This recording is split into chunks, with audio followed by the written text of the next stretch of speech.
Welcome everybody for this yapping session with Syd with all things ballroom. So excited. For those of you who might not know me, I'm Vico Ortiz. I use them pronouns, and I'm here with Syd, who uses he, they, yes, if I'm not mistaken. No, it's he, him, his, and girl. Because Yes. we Oh my gosh, came girl mode. obsessed. Girl. Yes, Yes. I hang out with the girls, so it's very that. Oh my gosh, I'm obsessed. I love it. Yeah, okay, so before we logged in, we actually started talking a little bit about TikTok because you just had a TikTok this morning that blew up, right?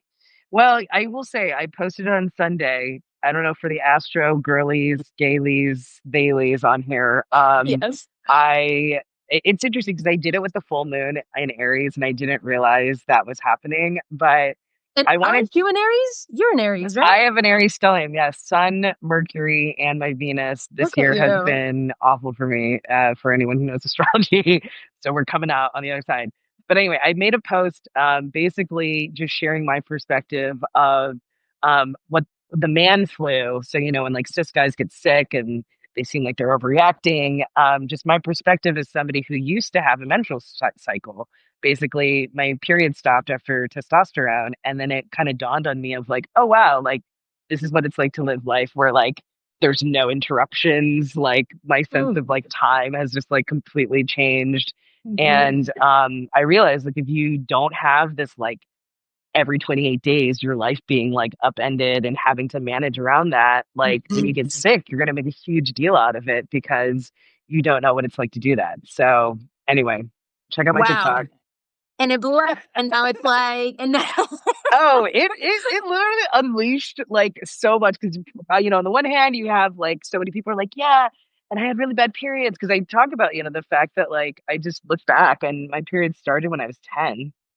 And, you learn for like 17 years. I started testosterone at age 27, and you learn from a very young age, right? Got to bring tampons, pads, your Mhm. bed sheets might get ruined, your underwear might be ruined, you can't wear Mhm. white, you have to, also like, and it's not even just like the 5 to 7 days, if you're lucky, right? Of like cramps and like having to deal with all this blood and fluids and stuff like Mhm. that. And also trying to manage that in a public space if you're like at school or work.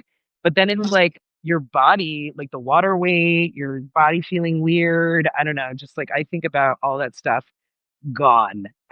Like, and I'm just like, yeah, it's amazing that literally people sign feel at birth, women have to like deal with that. And then like cis men have no idea, like absolutely zero clue. So anyway, lots of people commenting, especially about all their specific stuff. And then also like there are also a lot of cis men being like, yeah, but I mean, and I did learn, I didn't know this, the apparently medically like cis men or people signed male at birth, their immune systems are not as like strong as ours. So that also means that they do feel the symptoms more. And then on top of that, you think about patriarchy, which often diminishes men's feelings or abilities to like speak up when they're sick. They don't want to be Mhm. perceived as weak. So Mhm. then oftentimes they'll wait till it gets really, really bad, and it is really bad, and then they're feeling it really, it's just like layers of a conversation. But yeah, I'm trying to. Yeah, no, holy wow, 100 freaking I can see definitely how you wanna write a think piece on this based on this TikTok because it really yeah, I mean, I feel like ultimately in this world, right, we're learning about what our capacities look like, what our boundaries are, and when you're used to your body creating capacity for so much pain and uncomfortableness, when all of a sudden you no longer experience that, you're like, "Whoa, this is what is what is happening," right? And then you have people that have never experienced that pain and that discomfort. So when they experience the slightest little bit, they're like, "What the fuck is this bullshit?" And you're like, "Bitch, I've been dealing with this every fucking month." Hello. So yeah, no, Since I was 100%. 10. This is the other thing. Not even, like since you were a child. Like that's the crazy part to me is like we go through this at such a young age. But yes, Hot totally. freaking M. But let's like pivot. Let's pivot to ballroom, yeah? I'm like from periods to pussy. How can we? Let's do it. Well, Syd, please, please, please, please. I want to share with, I want you to share with us, how you got into ballroom and what has inspired you this desire for archival and to turn into a book. Yeah. I love this, Vico. Thank you so much. Okay, so for folks who don't know me, I I wear many hats. I'm a writer, journalist. I worked as a producer, co-executive producer on a show called Legendary that ran on HBO Max for 3 seasons. I did two of them. I helped develop the show. And I've written about ballroom culture. So if you're familiar with Pose or, obviously Legendary, like I mentioned, or Paris is Burning, this is a culture I've been a part of for 13 years. So I've walked balls, I've thrown balls. I actually made history as the first trans guy to win at the biggest ball in New York City, the Latex Ball. This is Oh my back in gosh, congratulations! That's freaking Thank you. amazing. Yeah, I know. I need to like post more about this. It's so hard because I'm like, I feel like everyone knows this, and then I'm like, Sid, you gotta like unearth your own Yeah, archives. yeah, Um, absolutely, yeah. but yeah, just to give folks a TLDR, I started doing oral histories with the ballroom community, elders, pioneers, icons, legends in the scene back in 2016. And this was part of my master's thesis at the time. I was doing an urban planning degree at the London School of Economics. It was actually a dual degree. So I was 1 year in Paris at Sciences Po in Paris. And then the second year was at the LSE. Mind you, I had lived in Europe at that point. I mean, I lived in Europe totally for 5 years. First started off in Berlin, which is actually where my ballroom journey began. And Whoa, whoa. Okay, your ballroom journey began in Berlin. yeah, we can get into this. I had a German non-binary pole dancer roommate named Bella, Uh-huh. and we were kikiing about Paris is Burning. And, just quoting the movie, which is what you did before Pose and Legendary and Uh-huh. endless social media. And this is back in 2012. And I remember Bella was like, you could take a voguing class here. And I was like, this is the whitest place on earth. Like, why would voguing be in Germany? Mm. But sure enough, there was this Afro-German woman, Georgina, and she was a dancer in the hip hop scene. And so she had gone to New York, fell into the ballroom culture, like went to a couple balls here or there, loved it, and then brought the culture back to Germany and actually threw the first ball in Berlin in 2012 that I went to. Wow. So she used to teach classes, and I took a class and did a workshop with her. She went through different styles of voguing, and we can talk about that. And she also taught some runway, and I just like fell in love. I was like, oh my God, this is for me.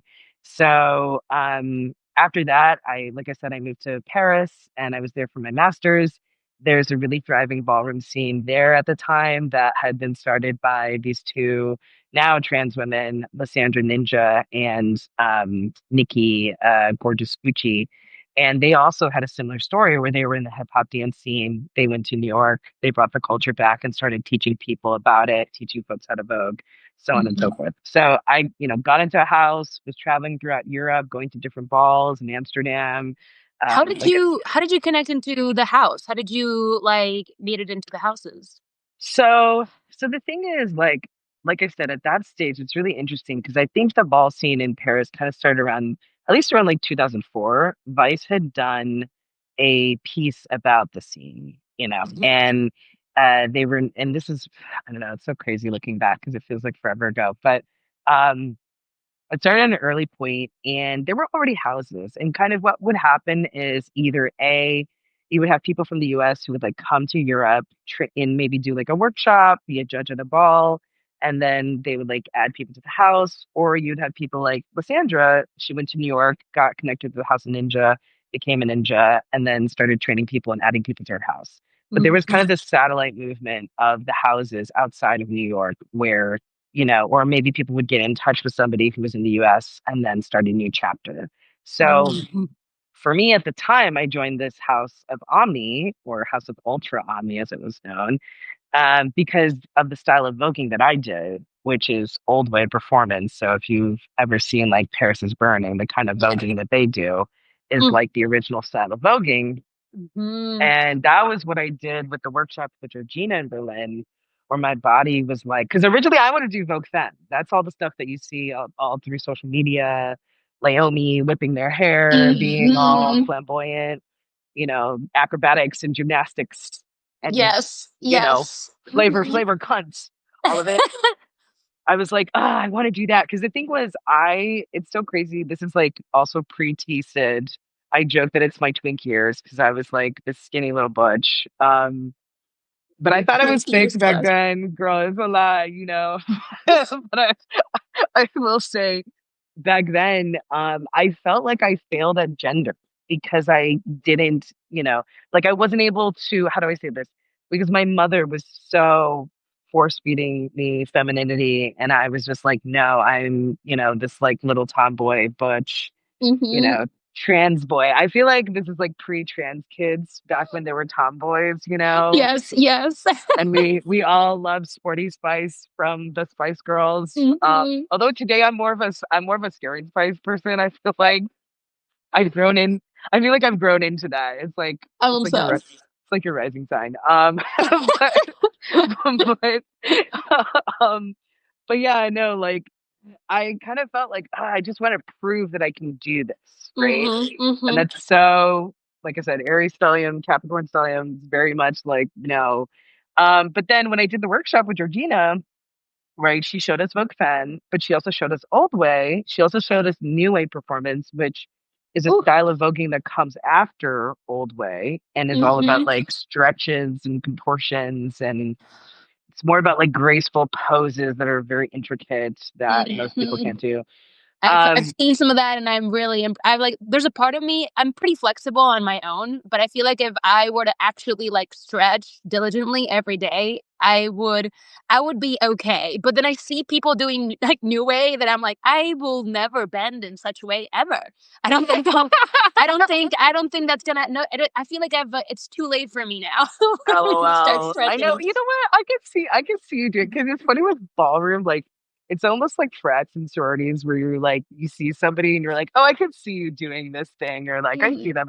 Yeah, you totally have the body type where if you did stretch, you could totally If do I did stretch, but that's why I'm like old way though. I feel you with that old way. The second I started doing it, or like I'm taking classes of it, I was like, "Ooh, this is also because it gives me time to pause." I'm a very quick person. I feel like old way gives me the chance to be intentional about each pose you're doing. What's the Yes. story that you're telling in between the poses? Like you don't gotta be like pop pop pop pop pop. You can be like pop Yes. and like still be like present in that moment. So yeah, no, so I sidetracked. So you started doing old way in that same Yeah, no, class. but you Yeah. you described it very well. Like this is good because we're getting into the history of it, like Yeah. because really voguing, I should know. I mean, there's many origin stories. One of them is, of course, Paris Dupree, who you see in Paris is Burning. That's her ball. She did multiple balls. It was back in the 80s, there were only three big balls that would happen every year, one of which was Paris is Burning in January. The second was Harlem Fantasy Ball that Dorian Corey and Pepper LaBeige used to throw.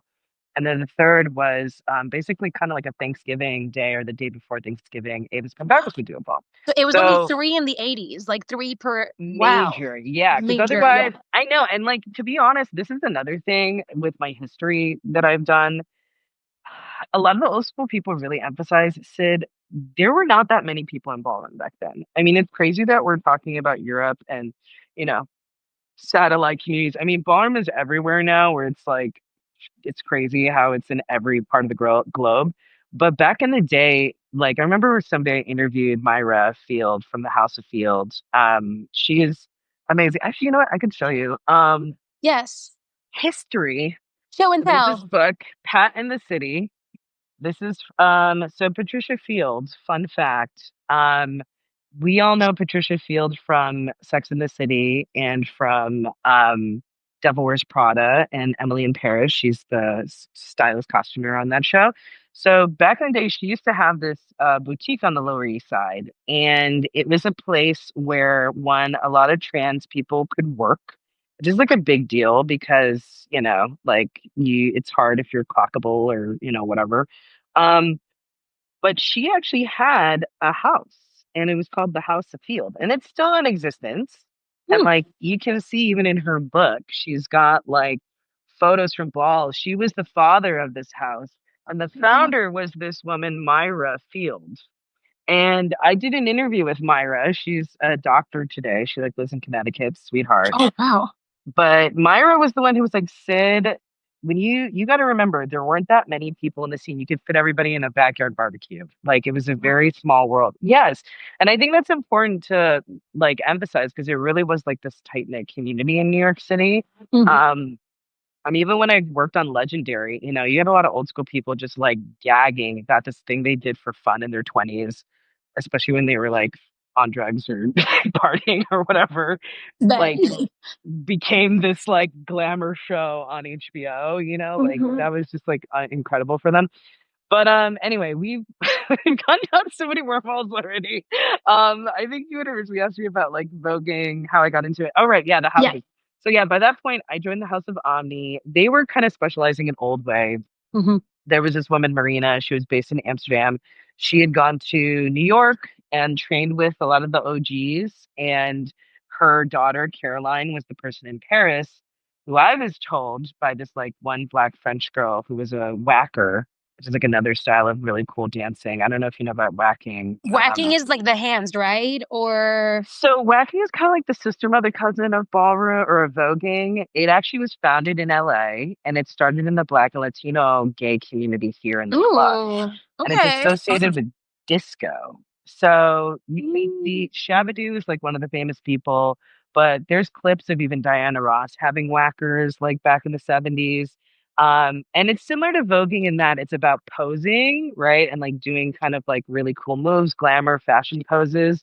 Hmm. But yeah, some of the hand motions are a lot faster. And like with voguing, you're stopping on the beat, whereas whacking is actually about catching the baseline. So Noted. yeah, Okay. there's like a whole beautiful, lots of great people. Tyrone Proctor was one of the greats. He passed away recently. And then Mm. Archie Ninja, who is in the House of Ninja, he is like one of the big names. Princess Lockeroo, there's a bunch of people.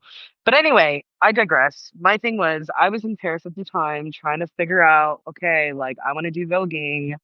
He's doing that, and then doing all the way. And then there was this French girl, Sandrine. She was like, Sydney, if you really want to vogue, the only person who is really doing it the right way is Caroline Woodrun. And I was That like, is, okay. I'm obsessed with that. The way that your voice changed, But I I mean, felt it. that I was transported. I was were transported. you were I there, could you were see, there. I could see this person sitting down with a little cigarette, maybe like a long cigarette, just like have a little. You know, the gag is she didn't have the cigarette, but that's just the energy. Yeah, you know, that's it. Yeah, Parisians, they all have exactly. that. They all, and I remember I used to think it was cool. They all had a raspy voice, but they were like they've been chain smoking since they were 12. So is it? Anyway, so I had a Caroline. She was from the breakdancing scene and the house dancer scene. And so basically she trained me and I joined the house. And then the thing was once I got to London for the second half of my master's, that's when I was like, okay, like I remember because mind you, I was doing this urban planning degree at the time. And Whoa, urban plan degree. Yeah, I cannot wait to hear how this pivots into archival for this is I amazing. know Yes. it's kind of wild. I mean, I had a wild story. I mean, honestly, I first because I went to the University of Pennsylvania. I first went to Penn thinking I'm going to be a filmmaker. Took a screenwriting class. Obviously, was a terrible writer because I remember our professor Kathy DeMarco. She was like, "Guys, you know, go out and live life. Go get your heart broken. Go experience life, and you can always come back to writing." That was her thing, which is true. Like I get it now. Obviously, when you're 18, you're like, I want to be Spike Lee. You're like, okay, that's not going to happen overnight.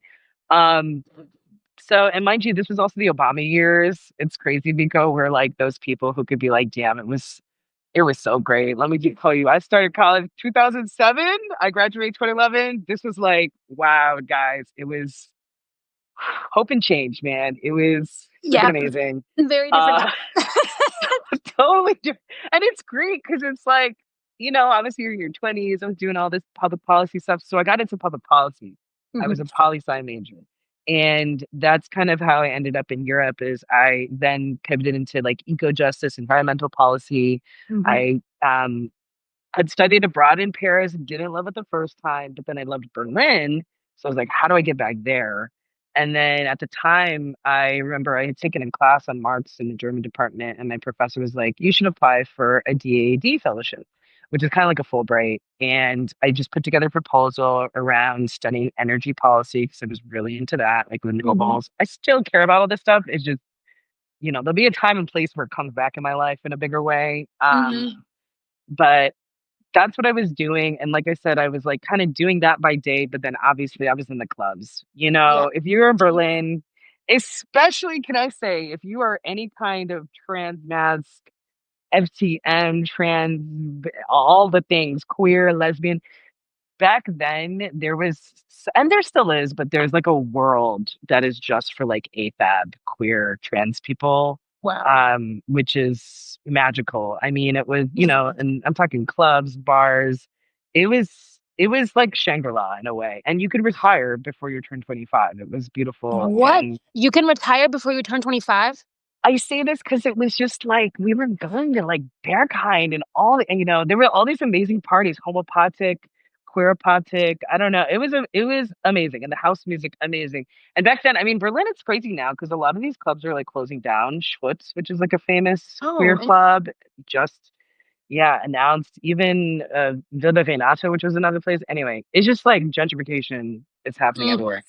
But so that's the thing is I was a club kid who was like masquerading as like a policymaker, or a policymaker masquerading as a club kid. I don't know. But mm. so that was the whole thing was like, okay, I'm doing this public policy thing, yeah, doing voguing on the side.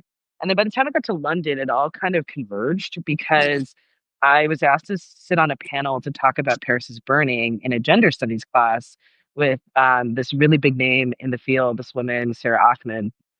And I was so nervous. I was like, what if somebody asked me a curveball question? So I asked at the time the father of my house, this guy, Kevin Omni, hey, can I just talk to you on Skype for a little bit to just prep for this panel?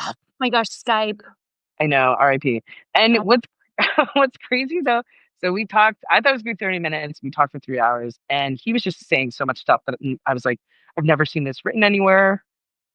Who's writing Mhm. this down? And so then I decided to switch my master's thesis project to then focus on the oral histories of the community. And I got really lucky because my advisor was like, okay, just tie this to geography in some way because urban planning in the UK is in the geography and environment department. So at the time, I was looking at how the geography of New York City affected the history and evolution of the ballroom scene. And what I would do, Whoa. yes. And then what I would This is do, how you're like, hold up. Let's get creative with this. Which ha- actually though, it's like yeah. super important because it does. Yeah. Tell I tell mean, tell more. exactly because the thing was, I was like, at first, I was going to do like an impact study on rebuilding post Hurricane Sandy in New York, and I was like, Sid, if you go to New York, you just want to Vogue, like cut the bullshit now and just do that. So, Hmm, hmm. so yeah, what I did was I just had a little H4N Zoom. I asked icons, legends, pioneers, take me to a part of New York City you think is most relevant to the history and evolution of the ballroom scene and tell me about the space. And so depending on their era of prominence, we went to a different part of New York City. If you're very old school, it was Harlem. If it was, you're maybe a little younger, we went to Christopher Street, the Pier, Washington Square Park, all the places you see in like Paris is Burning. Hmm. And I had 9 interviews. I wrote this master's thesis. And at the time, I was like, like, what do I do now? And my visa was ending. And I had started my transition in London. So Hmm. I was trying to figure out what to do next. And I was kind of getting fed up with NHS, like their healthcare system, because oh my God, people will be like waiting forever, like over a year to start tea there. What? And yeah, it's a very bureaucratic and dysfunctional system. And I was like, Mhm. you know what? I don't want to live in London anymore. I would rather live in New York because I had trans friends there. Came to New York, started tea within like a month. And Amazing. yeah, and basically it's like crazy because like first, I applied for PhD programs, tried to do this work in the academy. Then I realized, like, okay, because I went back to Penn and I was in their Africana Studies department. And oh my God, Vico had the worst transphobic experience. Ah. It was my sad return. Oh, 27, 28 vibes. Yep. Yeah. It was very Mm. painful. I had top surgery that year. I was getting so much hate in just different ways from queer students, which was also really sad because, like, I Mm. noticed, and mind you, I didn't know this. There was like a queer student who was friends with me, Dixon. He kind of pulled me aside because I was being bullied by the second year students in Wow. the program. Yeah, and I was like, what's going on? Because I'm so used to being in community, like, we're all family.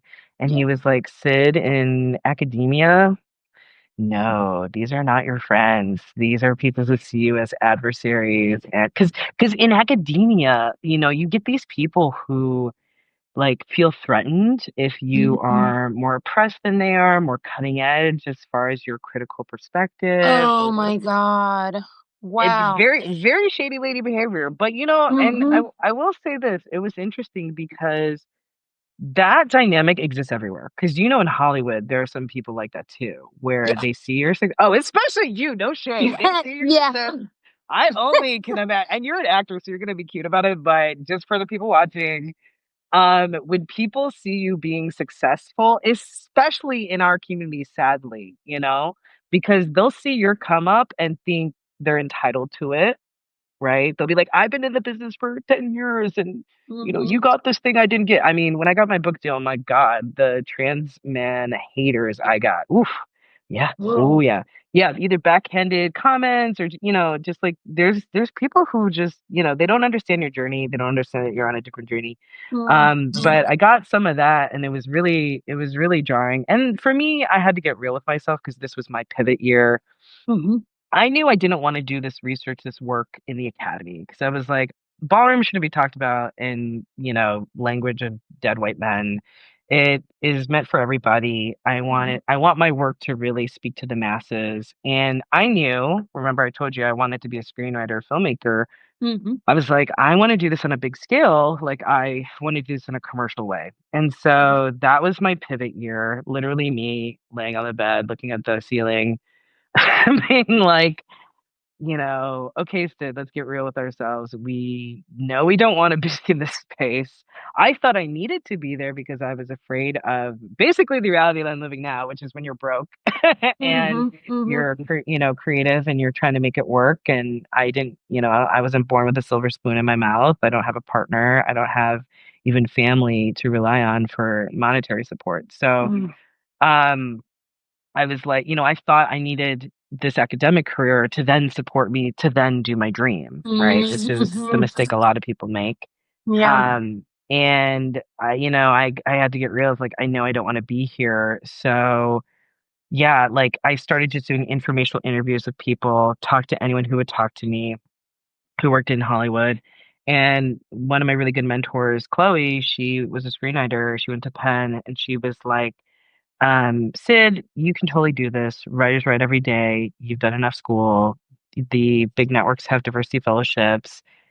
Just whatever, take classes, read books, do whatever you got to do. And so that was my big pivot year. And then I moved to New Wow. York City. That so many things happened, but I'll just say that because I'm giving you the broad strokes. But one of the big things, so that was, when I moved back to New York, that's when I won big at the Latex Ball. And then I also had written a piece for the New York Times that went viral. And that was this Mhm. piece about realness, which I can definitely like link to people. Yes. Yes, yes, yes. Um, I also wanna, I wanna explore a bit more of your down to chat about it, like, the difference between, um, how you were pre-tea and ballroom and then post-tea and ballroom. How has that been for you? oh my, Seeing that, oof, yeah. oof. Oh my God, Vico, you know what? It's Mercury is in Scorpio, so that means we're spilling the tea. We're telling the real things. Hello. We're doing it. Hello. So yeah, Preeti, let's see. I mean, it's so interesting because Ballroom has expanded so much. There really weren't, I mean, when I was in Europe, there were like no butches, barely any. So, I missed the part where I walked realness at a ball in Paris and it changed my life. And there was a butch realness category.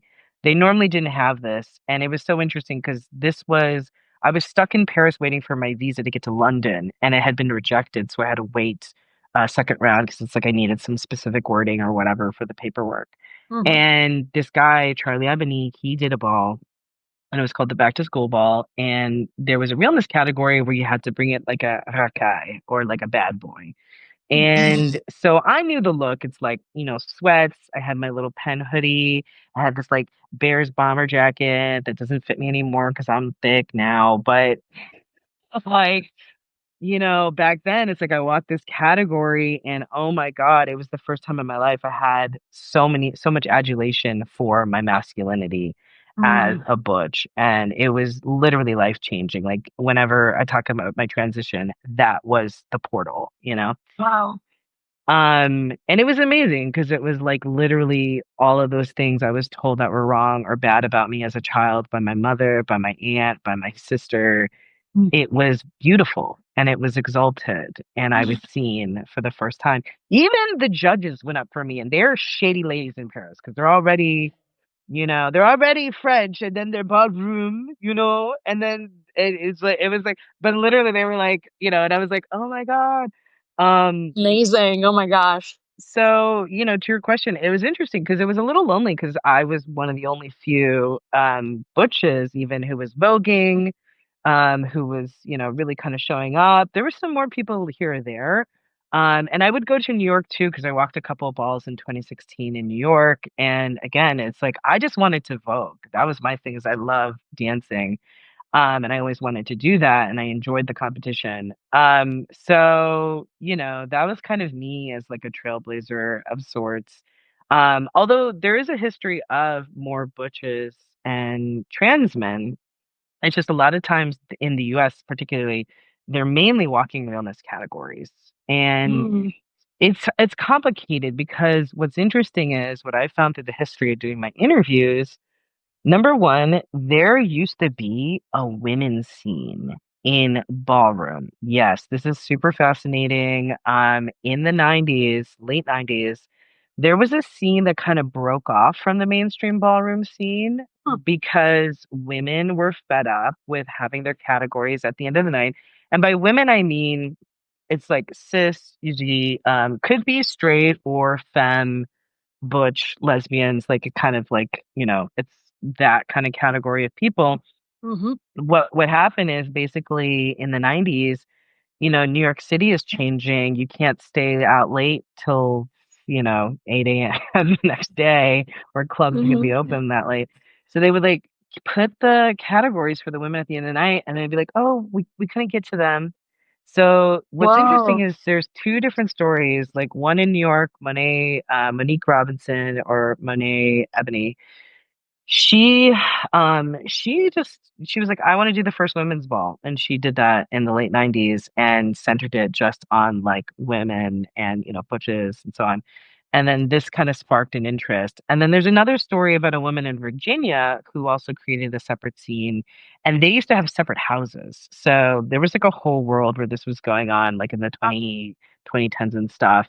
And then it kind of came to a head because then the mainstream ballroom scene started poaching people and like that scene started to die and get reincorporated. So there's Mm. more butches and women, like cis women, straight or queer today in ballroom. But yeah, I mean, I feel like, yeah, like I said, it was more there was like less representation of us and I usually was the only one. And then post, it's interesting because like I feel like my transition happened, right? I told you 2017 I started and then I was in a PhD program. And then like I was on Legendary and then the pandemic hit. And so Oh a, God. l- Wow. yeah, a lot of things kind of got congealed. I mean, I will say when I walked this ball at the latex ball, so the big story is I left the house of Omni earlier that year when I left. It was crazy. I'm telling you, Saturn Return left the PhD, left the House of Ultra Omni Wow. because the father of the house, Kevin Omni, was so transphobic, not at all supportive of my transition. There was a guy in that house, Victor, who now is like the father of the House of Ultra Omni. He was a kid who was also doing oral histories and he still does them today. He's an academic. And I was basically looking out for him because I was the New York City chapter father. This kid unfortunately had suicide ideation. He was really Mm. isolated in his program he was doing at Pomona.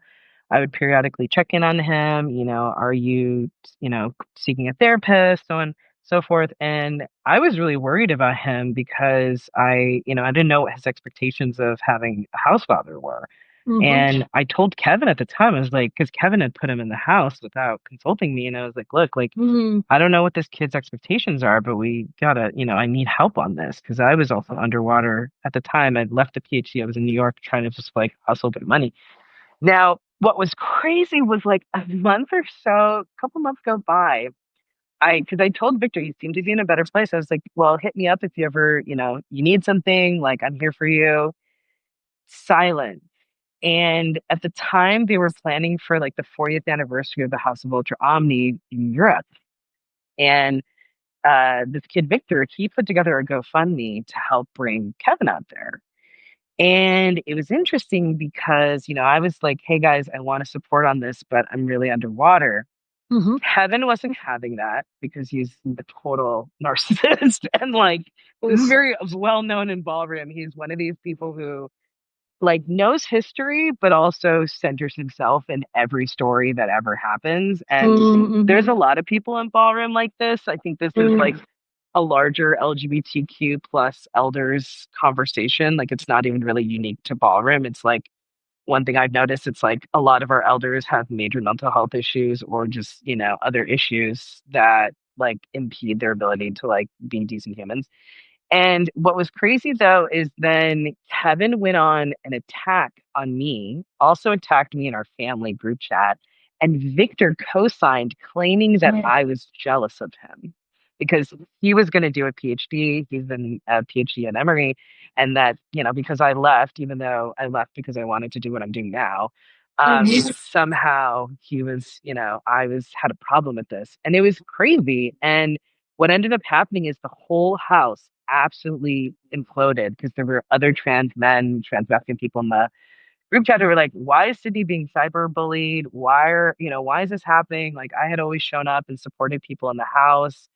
It was so yucky, so ugly. Wow. And really painful for me because I was like still healing from top surgery, all of this stuff. Oh my goodness, babes. Wow. Wow. Yeah, this is Yeah. steaming hot tea, Vico. You are getting the exclusive. This is very I'm like, I'm just, dude, your Saturn return was like, came in hello. hot. Came in hot, steaming, and I was devastated because I had been repping the house. I did a ball at the Brooklyn Museum, wrote about it for Vice about how much this guy meant to me. I mean, Yeah. it's crazy. But then here's the thing. So then here's what happened. This was my 80s movie montage. So left the house. Yes. We love a montage scene. Yes, go for it. So left the house. I became what's known as a 007, which in ballroom means you're a free agent. You're not in a house like Oh my James Bond. gosh. Hot, sexy. And I'll never forget because my voguing had kind of stagnated. It was tough because also I was healing from top surgery and also healing from the transphobia experience of the PhD, the transphobia experience in this house I devoted so much of my life to. Mhm. These people who I saw as family members, and then just seeing so much betrayal, but then also seeing some decent people speak up, which was also very, telling.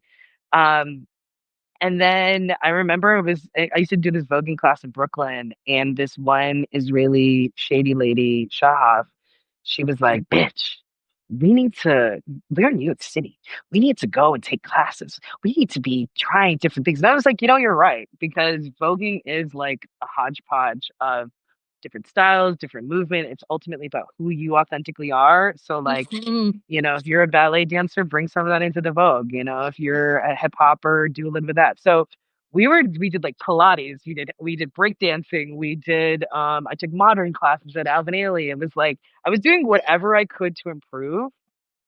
And then when it came to the latex ball that July, baby, I was fucking ready because I was in like Rocky mode. I was like, dun, dun, dun, dun, dun, dun, dun, dun, dun. It was like, Yes, 007, no, let's go. let's freaking go. And mind you, it was crazy. And mind you, the other thing too was as an Omni, we were banned from going to that ball because Kevin had beef with the person who organized it. And again, found out a lot of Kevin's beef was just like in his head. He Hmm. was one of these people. It was like Luna, who's amazing, who's the person who organized it, Luna Luis Ortiz. My cousin, He's just kidding.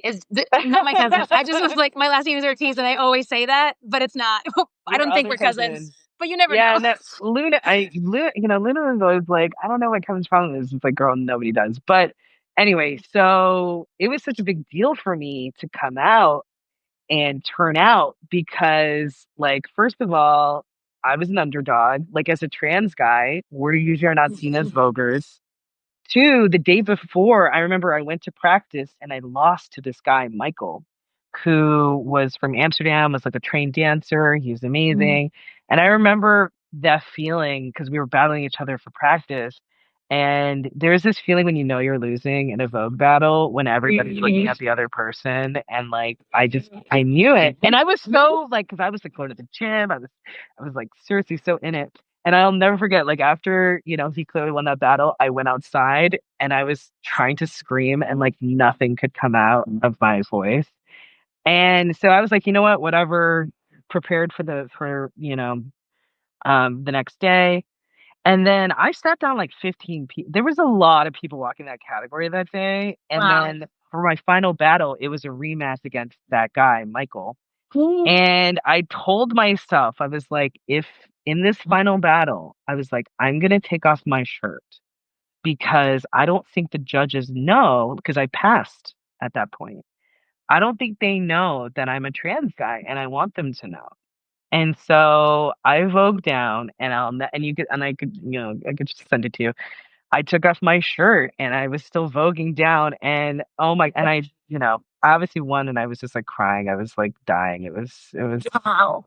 yeah, it was amazing. And I felt like I gave everything I had to give. It was so crazy. It was like everything I'd been through, all the transphobia, all of the bullshit, all the people telling me, who I was or wasn't supposed to be, just like Mhm.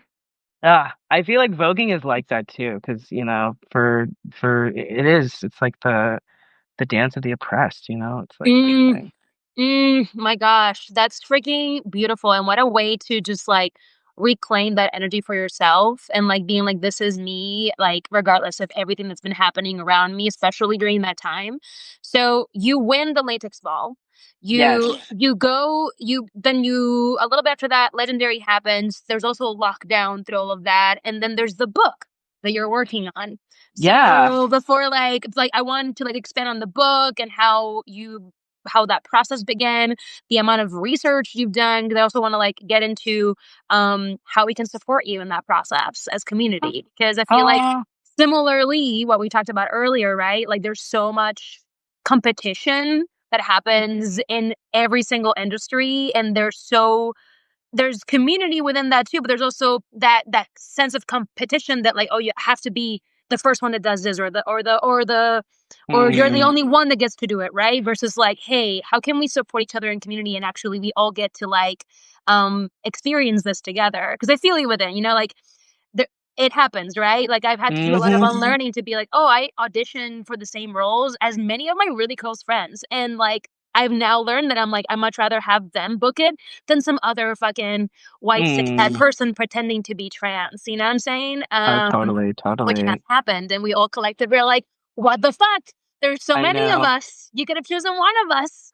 But anyway, Hello. I digress from that. So yeah, go into how did the book process came How to about, come about? and yeah. Yeah.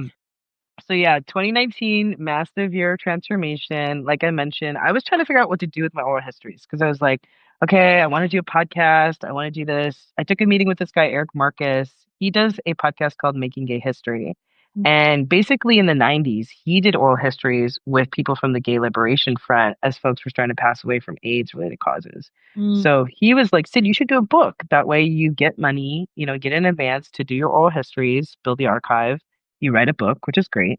And then you can cut the podcast later because he was like, I think it might be too much heavy lifting to try and do at the same time. mhm, Knowing myself now, I would do them at the same time. But, he was just speaking from his own experience. So I was like, mhm, cool, trying to do a book.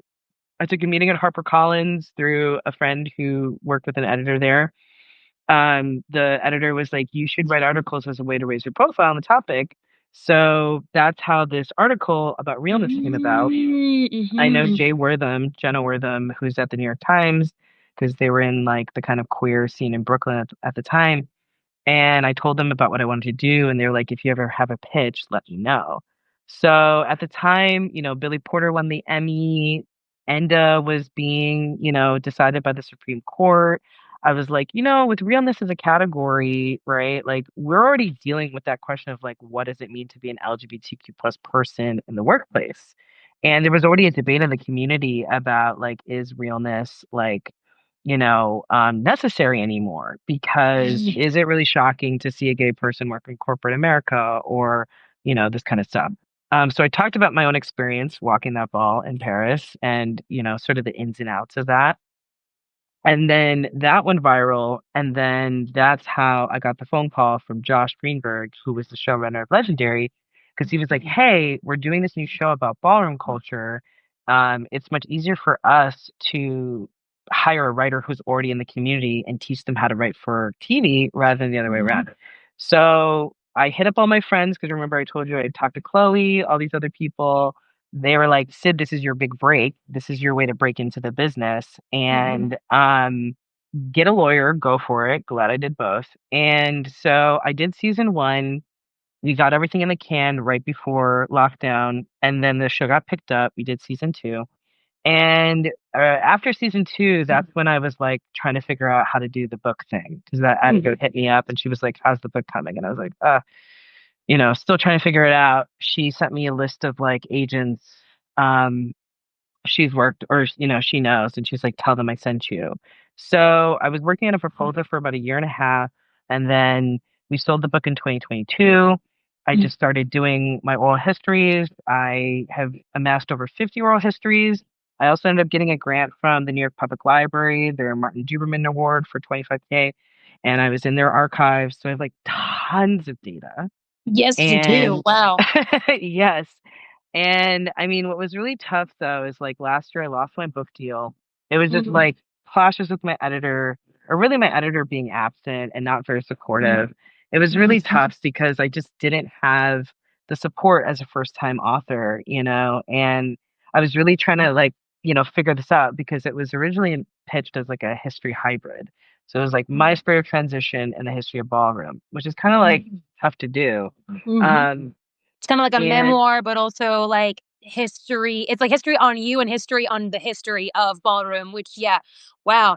Yeah. Now, this is the thing. What's interesting now, because this is my note of return year. So I had to do all this deep spiritual healing, and there's a lot I had to heal. I just told you about so much traumatic stuff that happened to me. And I really, I get it now. First of all, memoirs are not for the weak. Like, they're very tough to do. You have to really dig within yourself. And also, just like, there's a lot of stuff I thought I had let go of perfectionism, people pleasing, external validation, all the stuff I had to really let go of um, to get to my truth. And so, what I've been doing, what I decided at like earlier this year, I was like, you know what? I want to start getting back into this book, share this history, especially now when we need it more than ever with all the anti trans shit going on. Um, and yeah, just like basically launched the Substack called Legends of Vogue. And I am just, starting with different chapters, just like sharing some of the history, the people I've met, their stories. I think right now, and I'm very open, especially to the people who are on here, for feedback, because I want to know what you guys want to know, because I literally know everything. And You I have so many years of, like, archival research, and also, like, you're such a, like, beautiful person, like, to talk to, because I know that you say it's, like, really hard to do a memoir and, like, write about your own history tied into the ballroom history as well, but in a way, you've been talking about that right now within your own experience of, like, pre-tea, post-tea, histories about people in different houses, like, there's already been so many beautiful nuggets of, like, your own personal journey and also how ballroom has like shifted throughout. And like we've only been chatting for like 15 minutes, but like for everyone here, like check out Legends of Vogue on Substack because Syd, I mean, he's doing an amazing, like we need this kind of shit. Like what you said, especially right now. There's so much being taken away from us and like being really intentional about archiving what happened and what is happening is how we continue to build new blueprints for new ways to exist with each other. So yeah. Exactly. New ways to exist and old ways. Because I think what really gags me, I mean, literally balls have roots in the 19th century, and that's just like one pinpoint. We know queer and trans people have existed since forever, but balls, they were big in the 1920s, even in the 1950s. There's like stories of, the pre RuPaul was a drag queen named Pat uh was oh my God, was a drag queen named Pat Black, who basically was well known, was featured in Jet magazine, used to throw the Wow. biggest ball in Harlem, and like the fact that like, and mind you, I interviewed somebody who went to this ball. Like that's really crazy. This person is like it's like 90 years old. Yes. Holy whoa. Yes, and catch this tea. I interviewed this person. This is Daisy D, who there's an interview with Joan Rivers that she does with the cast of Paris is Burning. She asked Pepper LaBeija, "How did you get into this thing?" And Pepper mentions a number of people, and she's like, "Oh yeah, and Daisy D used to throw balls for the kids in Brooklyn." Daisy D is still alive. Was featured in a documentary called "P.S. Burn This Letter, Please." I can show you another cool Yes, book because I yes. have Because that one. honestly, I mean, speaking of like elders, I know technically you and I are officially elders in the community. But Yes, there's elders who are yes, in their uh, 80s and 90s, and I would say though, like how special it must have been to like meet someone like this who has witnessed so much. That's yeah. really rare. Then that's And really that's like fucking beautiful. And that's like one example, because I also really have to give a big shout out to my trans grandmother, Marlo LaBeija, who, if you've ever seen the documentary The Queen, which came out in 1968, this is a famous documentary where Pepper LaBeija, or sorry, not Pepper, excuse me, Crystal has a breakout moment, Crystal being the first mother of the ballroom scene. Marlo was at that ball. She was a member of the House of LaBeija. She told me what it was like to be a LaBeija. We have several interviews together. She was very, very supportive of my career and my work. And, it's just, she's another story that I share, obviously, on the Substack. And there's so many like hers where there's just like these incredible individuals who have contributed so much to the world. Mm, And to mm, me, that's kind of like part of the purpose of my work is to like share that with everybody. mm. Yeah, there's layers. So I mean, my big thing is I'm obviously launched a GoFundMe to support my work. I'm trying to get to 25K by the end of the year, or sorry, by the end of the month. Mhm. October 31st. I am 16% of the way there. So Like, obviously to anyone on here who can support, please do. Or if you know of folks I can talk to and like just signal boost to really help support this work, please let me know. Um, and also, like I said, it's interesting because I feel like with the writing, like I'm kind of doing both, like sharing some of the memoir and then also sharing the history. But I'm kind of at a point now where I really want to know what people want. Because like I literally I realized I was like writing and I'm like giving all these details and I'm like, huh, but what do people want to know? And I'm happy to go into any era, anything, even my own personal stuff, whatever you want to know, because I didn't give you all the full tea about what was going on with the latex ball, because I got oh my god. other things that were going on in the back end, which obviously would be Bless. a very saucy chapter. I know that's my Mercury and Scorpio being like, I'm not going to tell you everything, but I will if you want me I to. love it. Um, but yeah, no, there's just yeah, it's I don't know. It's a very important time. Oh, and I guess to your question, because you said before too, like there's room for everybody. There's a number of books that have come out about ballroom. I just got the new one from Mike Hell Street and Michael Roberson. I have many thoughts because they love to erase trans men, myself included. Somehow I'm not listed as a Wow. co-EP on a show that I developed, and Wow. yeah, and there's no space for lesbians or trans men, I guess, in that version of ballroom history, or it's very limited. Mhm. And this is one of the unfortunate things is like we are oftentimes left out of history. Wow. Yes, Aiden, you should be outraged. For example, highly recommend for everybody on here, if you've seen Paris is Burning, even if you haven't, you can watch the extended footage of Paris is Burning. Butch lesbians were left on the cutting room floor. There was supposed to be a section for butches because guess what? We were always there in the culture. And that was something Marlowe stressed to me. Marlowe was friends with Storme DeLarvery, the iconic lesbian, but Fucking male and goosebumps. Wow. yes, dude, I know. And I mentioned it actually in the post that I recently wrote. You can check it out because they both worked together at the Jewel Box Review, which was like a traveling show for female impersonators, and Storme was like the male impersonator host. And it's so interesting because she's like Sid at the balls back in the 60s. Then she was like the butches were there too, because there were categories for the queen and there were Mm-hmm. also categories for the kings. So, the interesting thing is to me, it's like, yeah, there are photos of us. If you look at some of these female impersonator magazines from the 1960s, like there were, certain spaces for us, certain clubs in New York and places like Paris, etc.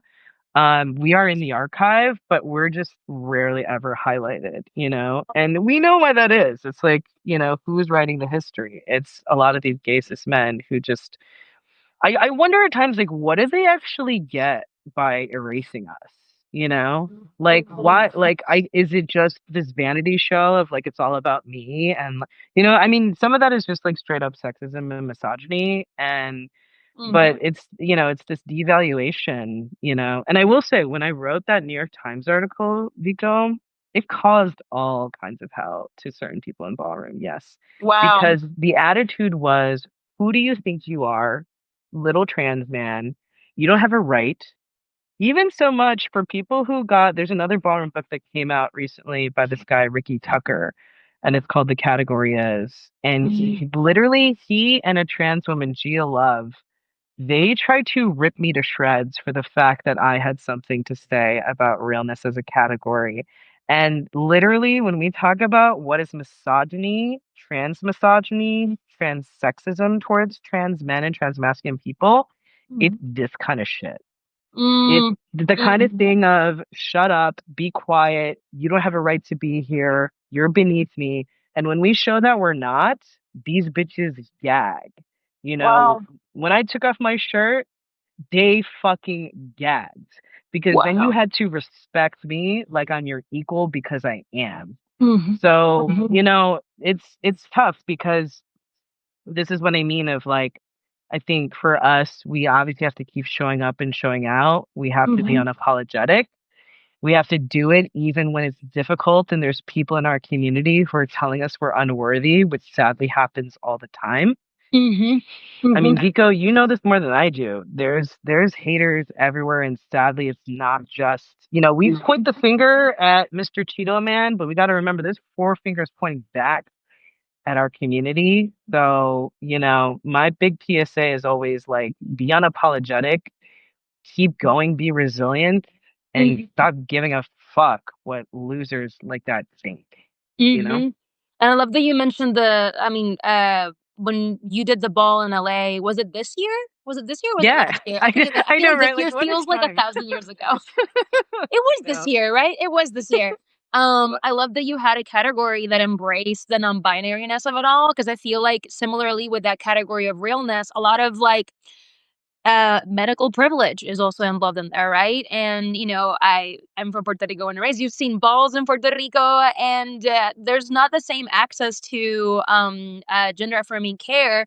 And also, sometimes you want to do gender affirming care in a different way, not necessarily in a very binary quote unquote way. So you can be like, hey, I just want to take tea for like this amount of time and then stop because I just want a little stash. I want my voice to drop and that's it, right?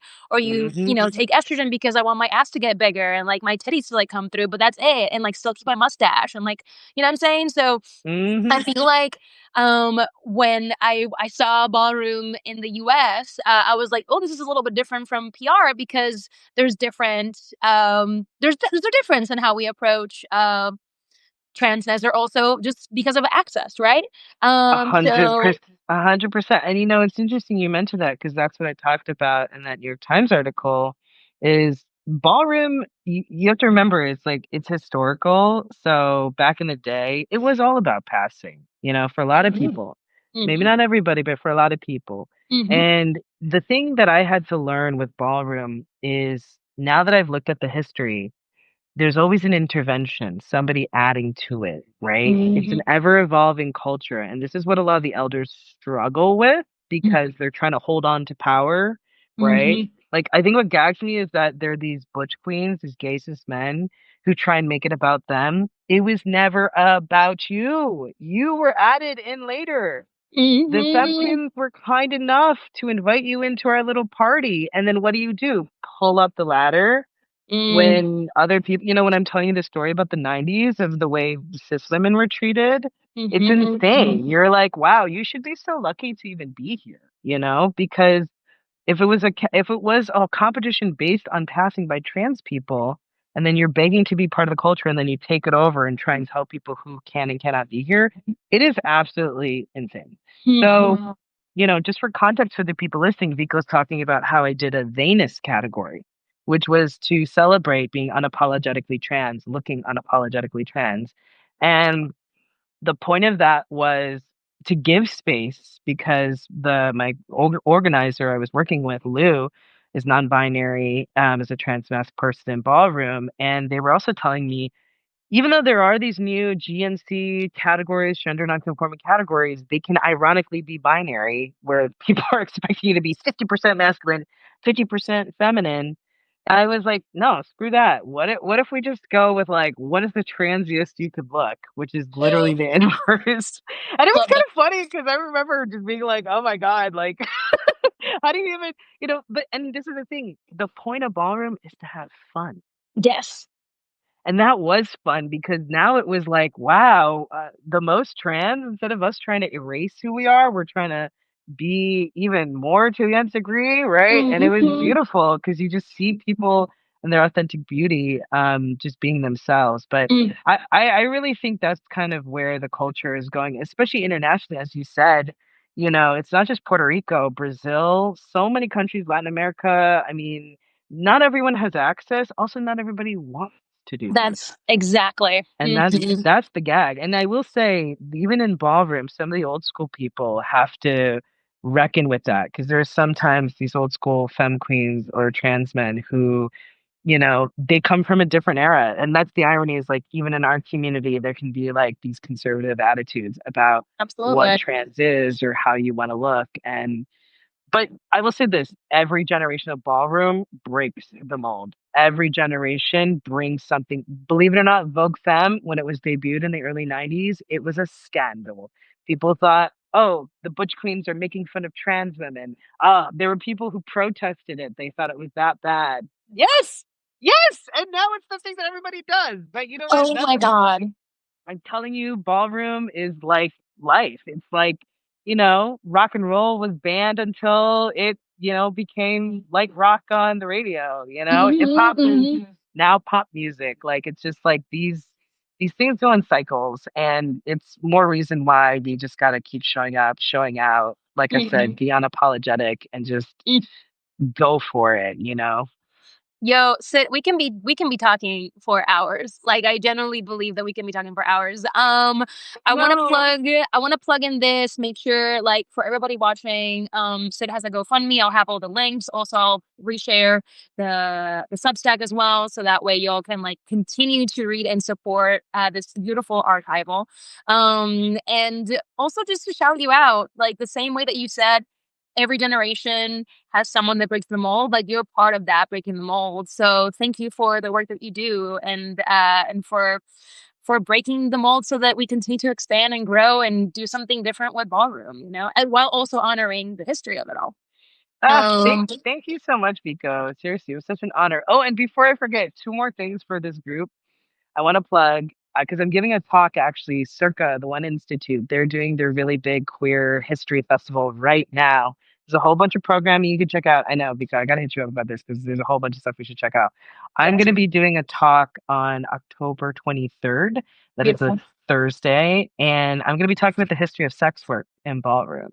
Ooh, So yes. Oh, I ah, will send you the flyers. Really cool. I did two oral history interviews, one with Monica Extravaganza, who used to work at Sally's Hideaway, which is a place in Times Square that was famous for where a lot of the femme queens would work and then also have balls and events.